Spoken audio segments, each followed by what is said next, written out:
What's good, amigo teólogo y teóloga? Por aquí Carlos de la Teología de la Calle. Gracias por estar en sintonía con nosotros aquí en la Teología de la Calle. Este canal de YouTube y nuestro Instagram y redes sociales tratan sobre dos cosas específicamente, y eso es música urbana, sea sacra o secular, y religión, especialmente el cristianismo. Así que si uno de esos dos temas te interesa, considera entonces suscribirte a nuestro canal y seguirnos en todas las redes sociales como la Teología de la Calle.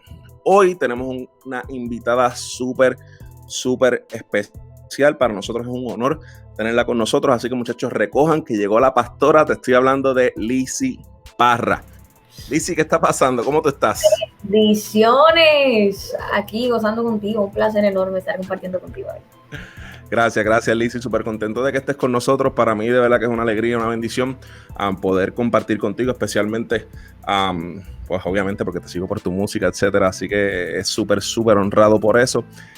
Como estábamos hablando y como has compartido sobre todo muchísimo en tus redes sociales, estás dándole súper duro a este tema de lo que es el carácter y de lo que es muchas veces dirigir nuestra vida cristiana en base al carácter que Dios va moldeando en nuestras vidas y que va trabajando, etcétera. Yo creo que es un tema que ya casi, ¿cómo decirte? Como que ya cansa muchas veces, pero sigue siendo necesario, y es el tema de la religiosidad y de que muchas veces pues la gente tiene tantas diferencias. Hasta hace unos meses por allá en Dominicana, de hecho, fue que salió este tema de los rabacú y todo el mundo con esta discusión y toda esta vuelta, y que si la ropa y que si no, etcétera.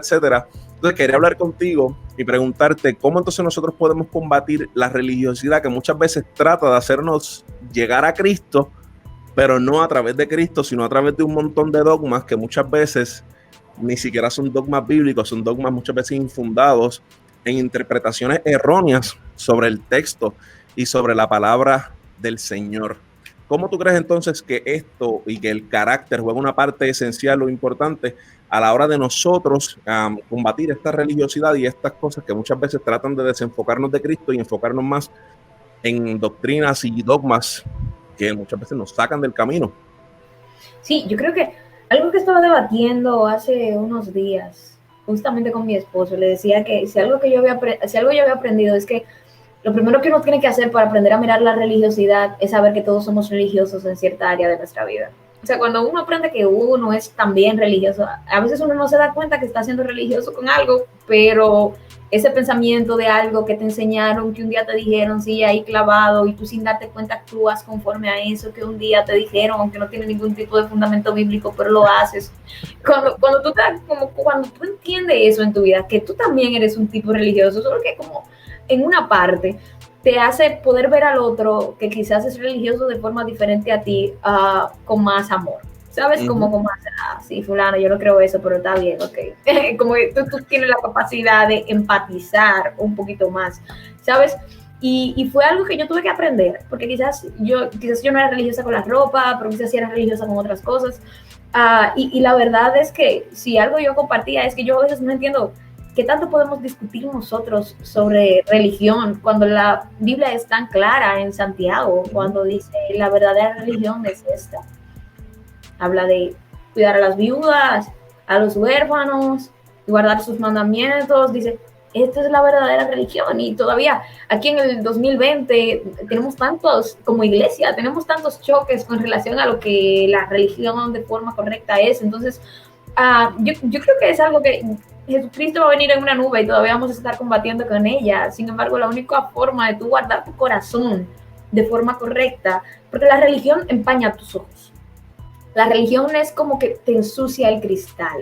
Y claro, a veces, no, la religiosidad, ¿verdad? Porque a veces uno dice religión y quizás en el diccionario, cualquier cosa que hagas que trate de acercarte a Dios ya es religión, según el diccionario. Pero la religiosidad, la actitud de religiosidad empaña tus ojos, ¿no? No te permite ver con claridad la revelación de Dios.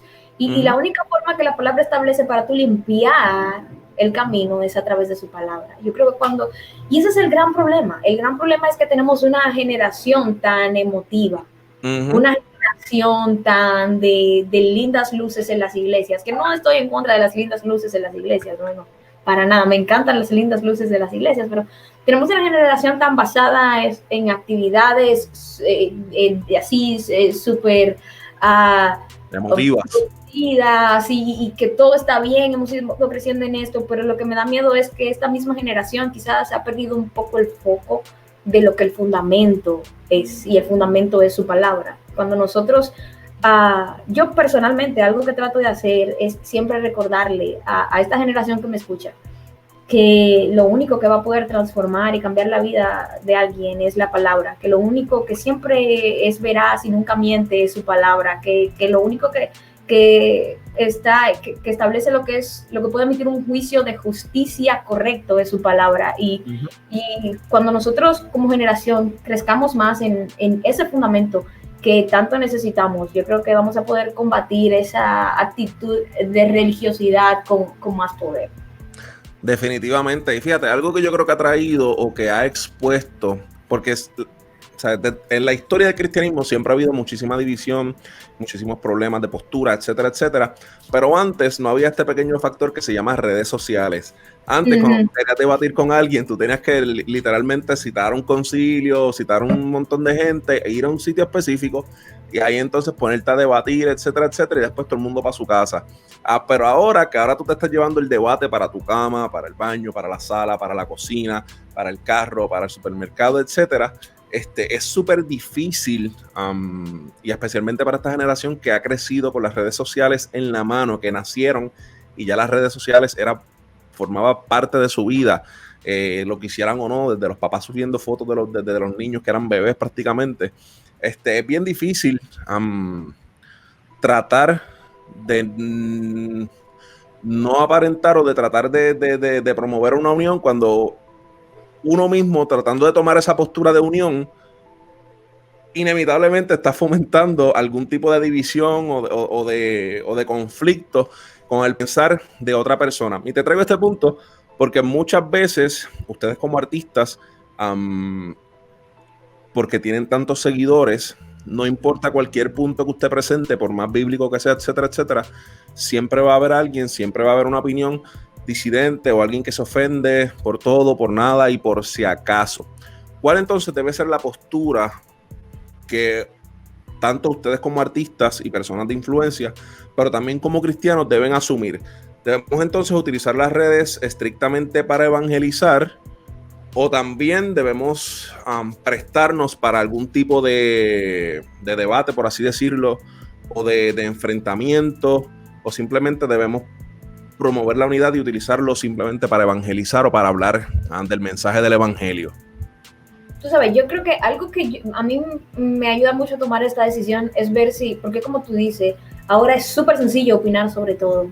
Y lo peor es que todo el mundo quiere opinar sobre todo. Y digo lo peor porque a veces ni siquiera necesitamos una opinión. Mi pastor decía este domingo, yo me reía mucho, que él decía, las opiniones son como los desodorantes. No la pida, no la dé si no se la han pedido, ¿verdad? Porque puede ofender.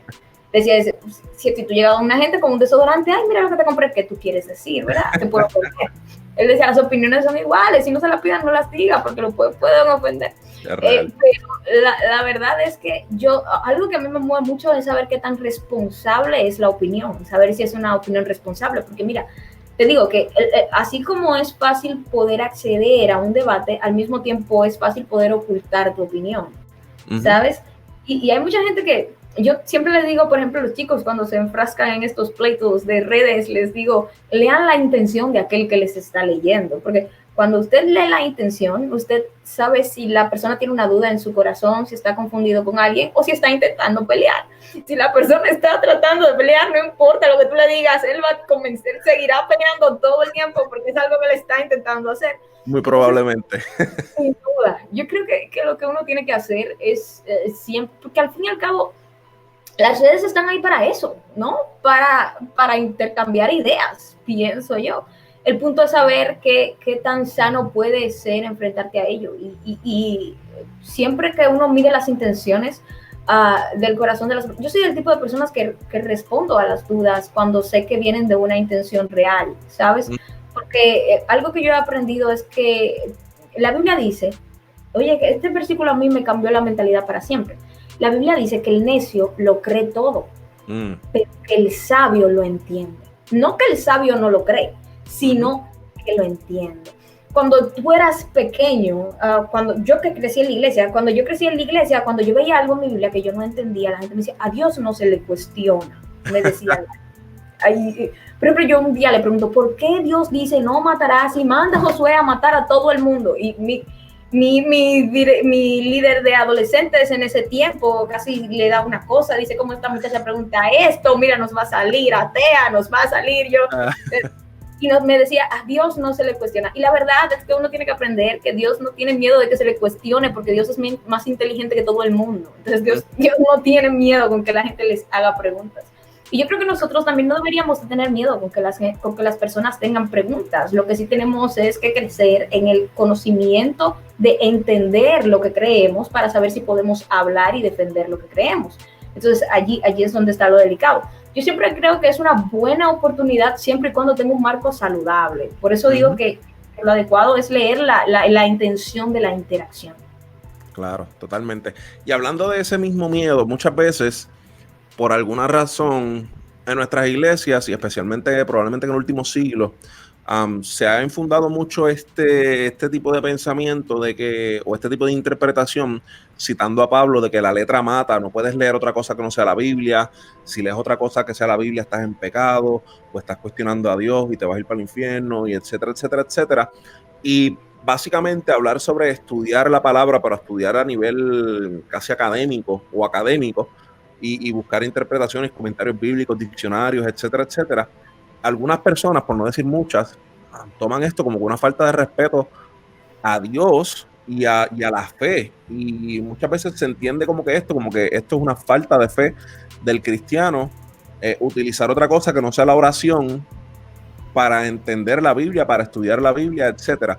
¿Cuán importante es entonces para ustedes como artistas urbanos la educación teológica? No necesariamente, no todo el mundo tiene acceso a una educación formal de ir a un seminario, estudiar 4 años, un bachillerato, una maestría, un doctorado, pero sí el aprender, el crecer, el seguir buscando información, y si se tiene la oportunidad, pues obviamente hacer algún grado académico en lo que es teología y lo que es aprender y llevar un mensaje correcto sobre las escrituras y sobre el evangelio. Mira, yo me voy más allá. Yo creo que para el grupo que debería ser más importante prepararse en la escritura es para el género urbano, para el grupo más importante. ¿Sabes por qué te digo esto? Porque si tú te fijas, David era un salmista, ¿verdad? Y las canciones de David hablan de engrandecer a Dios, ¿verdad que sí? Pero Pablo era un tipo que era un escritor, ¿verdad que sí? Entonces, ¿qué hacía Pablo? Escribía cartas. Cuando tú comparas el contenido que tiene que haber entre un género y el otro, normalmente, no siempre, ¿verdad? Pero estoy hablando normalmente el artista urbano suele ser más predicador que salmista a largo plazo, porque siempre hay un contenido que tiene que comunicar. El género se presta para eso. Es porque el género se presta para eso. Claro que hay hermanos que hacen un increíble trabajo salmístico aquí en el género, pero hablo de que en la mayoría de casos, ¿verdad? Sucede esto. Entonces, yo siento que nosotros, al tener tanto contenido del que hablar, tantos temas controversiales de los que hablar, tantas posiciones que defender, porque nos toca. No de que porque otro no lo puede defender, pero lamentablemente nos toca a nosotros porque está en nuestra generación, porque es la herramienta que tenemos en la mano y es para esto que sirve. Y al tocarnos, yo creo que nosotros, la Biblia dice, aviva el fuego del don de Dios que está en ti, ¿sabes? Yo creo que si nosotros tenemos la responsabilidad de proclamar y comunicar la verdad a esta generación a través de la música, también tenemos la responsabilidad de profundizar en la verdad para saber lo que vamos a estar proclamando. Entonces, quizás no todo el mundo tiene que hacer un curso de teología, ¿verdad? No todos tenemos que ser teólogos, pero por lo menos yo, por ejemplo, algo con lo que yo hice el Instituto Bíblico de las Asambleas de Dios, soy crecida en una iglesia pentecostal y recuerdo que yo de repente así en mi super cuadro comencé a trabajar en las iglesias bautistas de Alabama, no en Alabama sino con los misioneros aquí y en diferentes comunidades, y fue como yo sentía en mi mente que no sabía nada. Yo decía, esta gente cree tantas cosas que yo nunca en la vida he escuchado, pero las habla con una seguridad. Y eso abrió mi mente a que yo tenía que prepararme para dar respuestas cuando la gente se acercara a mí, porque tenía una posición de influencia. Y creo que es lo mismo que nosotros como artistas vamos a tener que entender, que a veces estudiar algo no lo hacemos sencillamente para decir que tenemos el conocimiento, sino porque necesitamos, o porque tenemos una generación, los oídos de una generación que necesitan respuestas. Y yo cuando, por ejemplo, cuando tuve este choque aquí teológico tan difícil, entendí que había muchas cosas que todavía no sabía. Y aprendí que si en algún momento alguien se acercaba a mí a decir que yo pensaba, yo no iba a poder responder, y no me da miedo quedar mal, me da miedo que la persona se vaya con su duda a su casa porque no tengo una respuesta bíblica para darle. Y yo creo que es como una necesidad que esta generación tiene, que nosotros deberíamos de asumir como una responsabilidad propia, ya que el Señor nos ha prestado sus oídos. Totalmente de acuerdo, yo creo que sí, hay que estar informado al punto de que si uno no sabe sobre el tema, por lo menos saber a quién referir a la persona, etcétera. Porque obviamente sería irreal pensar que una persona a través del estudio va a tener respuestas para todo, pero claro, totalmente de acuerdo. Y hablando, me gustó mucho ese tema que tocaste sobre temas polémicos y controversiales, y dentro del cristianismo obviamente, y dentro del género urbano, siempre hay temas que son súper polémicos ahora mismo con todo lo que está pasando en Argentina, etcétera, etcétera. Y este tema que quiero traer ahora, yo estoy seguro que te han preguntado 1.000.000 de veces, y te pregunto porque específicamente vi un post que me pareció, no me molestó, pero me pareció curioso en Facebook, y decía que una mujer no puede ser feminista y cristiana a la misma vez. Y me pareció como que, no sé, no supe qué pensar de momento, y quisiera preguntar y hablar obviamente con una fémina, con una dama, y sobre todo un artista urbano, sobre el tema del feminismo dentro de la música urbana y el feminismo en general dentro del cristianismo. ¿Crees que el feminismo en algún punto afecta la fe cristiana de una mujer y eventualmente, obviamente, del resto de la sociedad? Bueno, mira, porque el tema del feminismo siempre es complicado, claro. Y muchas personas, ¿verdad?, que ven mi discurso antifeminista, a veces cuando hablan conmigo sienten que yo voy a tener una posición muy radical sobre alguno de los aspectos. Estaba viendo una serie que es súper feminista, pero del buen feminismo, hace unos días. Se la compartí a mi amiga y me decía, no pensé nunca que te iba a gustar esa serie porque es tan feminista y tú eres tan antifeminismo. Y wow. yo le decía a ella algo que yo repito en la vacuna, tengo un freestyle allí que yo digo, tengo cosas buenas que decir del feminismo. Y yo decía, la primera ola fue de mujeres valientes y la segunda de mujeres inteligentes. El problema está en el curso que el feminismo está tomando a esta altura. Yo le decía a los chicos, no, me da miedo decir que soy feminista, porque ya lo que el feminismo moderno engloba no me representa. La primera ola del feminismo, esas eran mujeres con pantalones. La segunda ola del feminismo eran mujeres valientes, y luchaban por situaciones reales, situaciones que rompieron con la protesta feminista, y yo eso lo aplaudo de forma total. Lo que me da miedo es el hecho de que el feminismo moderno está tratando, esto es lo que yo creo que lo que hizo el feminismo de la primera y de la segunda ola fue tomada por un grupo de anarquistas que tienen el deseo de cubrir con los logros del feminismo sus propios deseos. ¿Tú entiendes? Totalmente. Entonces ya ahí no puedo ser parte, digo no, yo me quito porque ahí sí no entro. Y lo que me da miedo es esto. Yo creo realmente que vivimos en un mundo machista.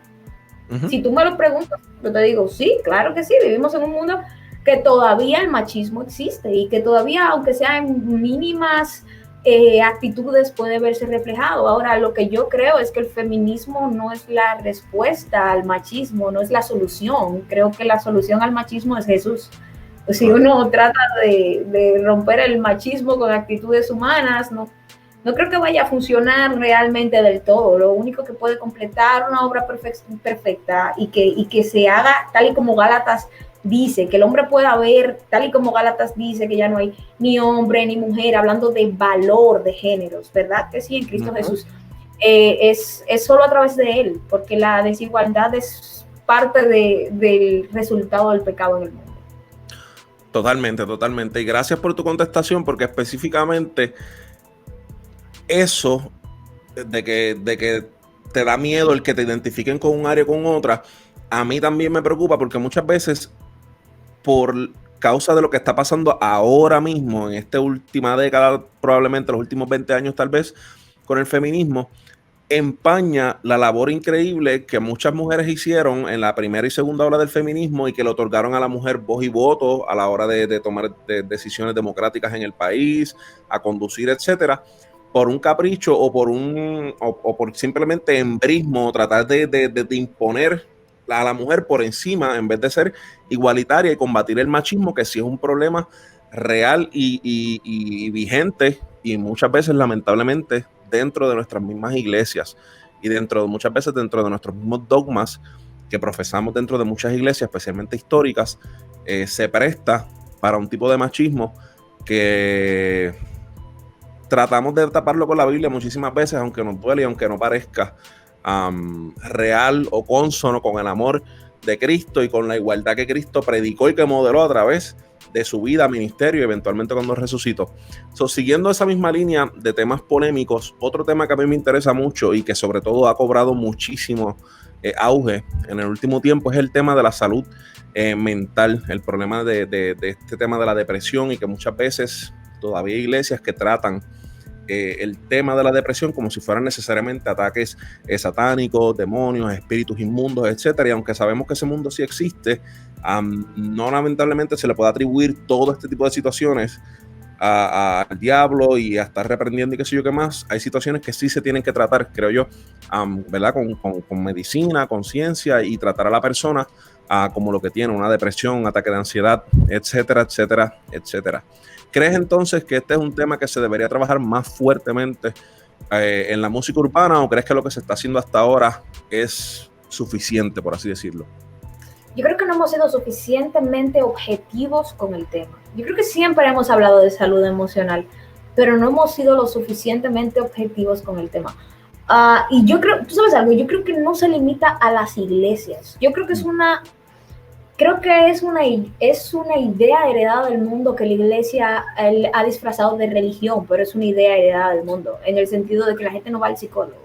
La gente no va al psicólogo, el psicólogo es para locos, ¿verdad? Según la percepción de la gente. Entonces ahora la iglesia ha disfrazado eso de religión, pero es un concepto total. Es un concepto regular en la sociedad en la que vivimos. Yo aquí me declaro una asidua al psicólogo. O sea, yo cuando me siento con mi arroyo, yo, fulano, llama a la psicóloga. Ahora en pandemia yo di mis terapias, no sé si algunos dirán, ¿verdad? Que estoy empichonada, como decimos aquí en Dominicana, decimos nosotros Rabacú. Sin embargo, yo he aprendido esto, he aprendido que todo don perfecto proviene de Dios, ¿verdad? Y Señor, qué bueno ha sido dejándonos conocer la mente humana, y no creo que ha sido por coincidencia, sino porque sabe que conociéndola podemos trabajar en ello.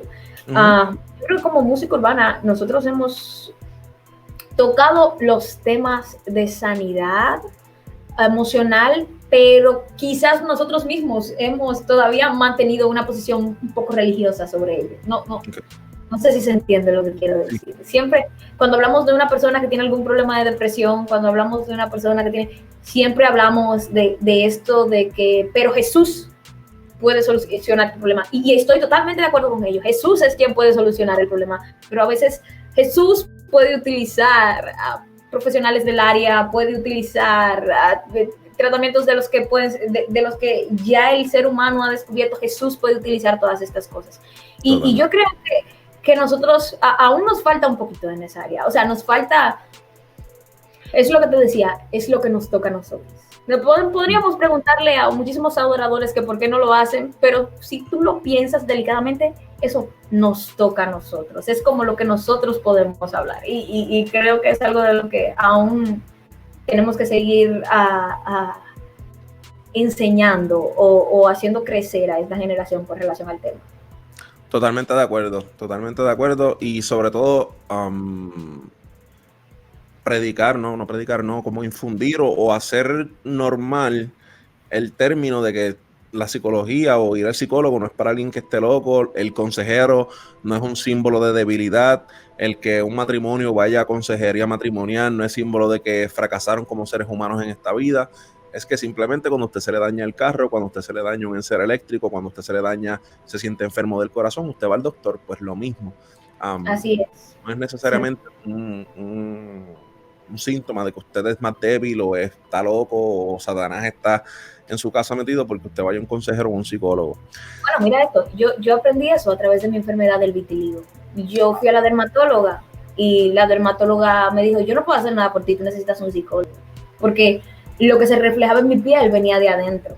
Y cuando yo entendí eso, yo noté que tan necesaria era esta área para la salud, que aún en mi piel podía reflejarse la psicología.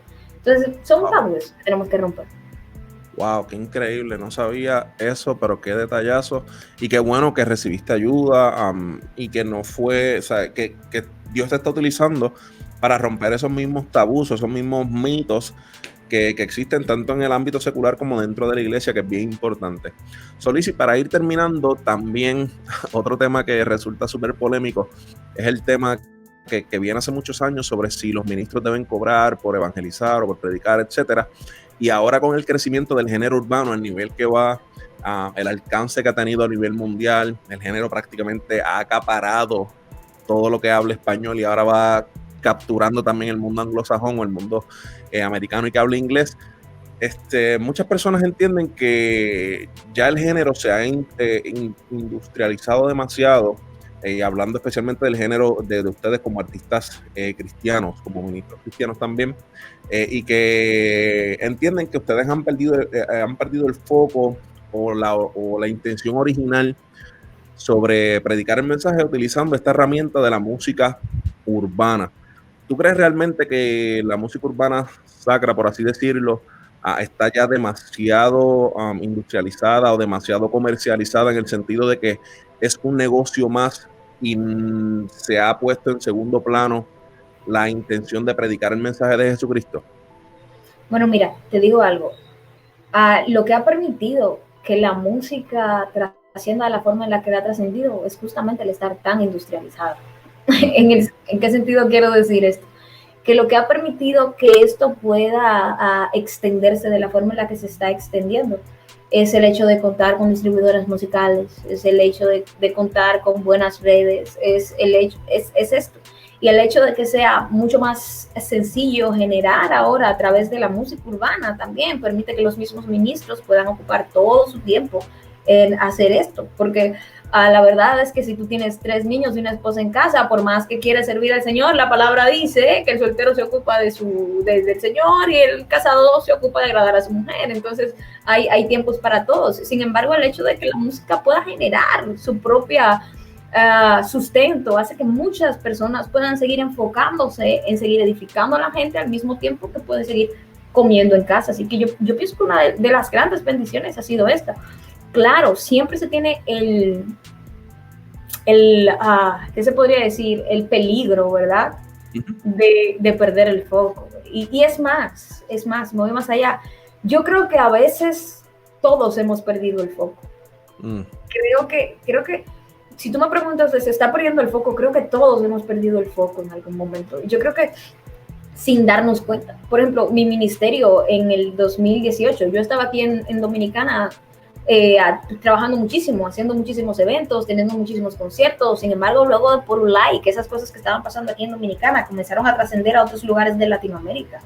Y entonces ya lo que el ministerio me demandaba eran otras cosas. Entonces ya yo estaba tan enfocada en que ahora necesito las secuencias y ahora necesito ensayar con músicos y ahora necesito preparar todo para los viajes y ahora necesito setear el sonido y ahora necesito tener el programa de multimedia y cada una de las cosas que va demandando el ministerio, cuando comenzó a crecer, hacían que quizás yo me enfocara tanto en esos aspectos técnicos que perdiera muchas cosas que estaban sucediendo dentro de mí que tenían que ser resueltos. Y si tú me preguntas a mí, ¿perdiste el foco en ese momento y te fuiste mucho a la industria? Yo te diría, claro que sí. En ese momento yo estaba tan enfocada en las cosas que se supone que tenía que estar creciendo, pero sentía que tenía tan poco tiempo para crecer en esas cosas que yo sencillamente me enfoqué un montón en eso y quizás perdí el foco por un tiempo.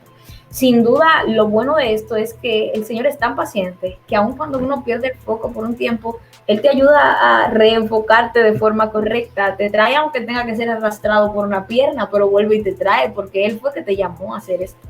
Entonces, yo sí creo que uno corre ese peligro, sin duda, pero también creo que cuando Dios llama a alguien a hacer esto, lo hace y le da la sabiduría necesaria y moldea su corazón de forma en que pueda ir creciendo para también soportar lo que tiene que soportar a través de esto. Y yo sé que, por ejemplo, yo sé que no solo yo, muchos de nosotros que quizás tenemos un servicio tan complejo a la hora de salir, en el momento en que alguien nos llama con una causa noble y que sabemos que necesita ser sustentada, también puede contar con nosotros. Entonces, todo tiene sus pros y sus contras, y si hay un peligro enorme en el corazón del hombre, ¿verdad?, que siempre está inclinándose al mal. Sin embargo, contamos con el Espíritu Santo. Yo por eso siempre creo que al final el bien va a ganar aún sobre nuestros propios deseos, que nada puede ganarle al propósito que ya Dios estableció para nosotros. Totalmente de acuerdo, y muchísimas veces eso también se ve reflejado en las redes sociales, y de hecho es uno de mis temas favoritos tuyos, que es viral, que muchas veces ya sean damas buscando like porque sé que si toca tu tema se quita la ropa, o hombres haciendo payaserías y peleas y estupideces.